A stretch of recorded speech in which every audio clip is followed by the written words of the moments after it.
சொல்லு பைரவி. எங்க இருக்க? கிச்சன் பக்கத்துல இருக்கேன். ஒரு நிமிஷம் ரூமுக்கு வா. ரூம்கா? எதுக்கு வர சொல்றான்னு தெரியலையே. டோரை லாக் பண்ணிட்டு வா. லாக் பண்ணிட்டு வரவா?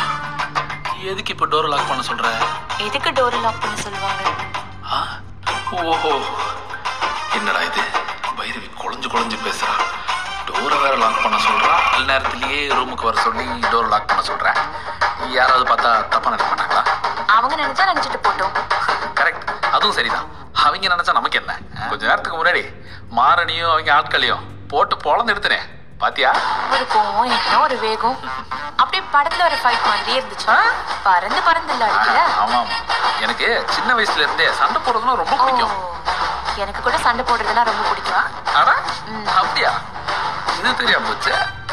இப்படின்னு தெரிஞ்சுட்டா டெய்லி ஒரு சண்டை காட்சி காமிச்சிருப்பேன் உனக்கு.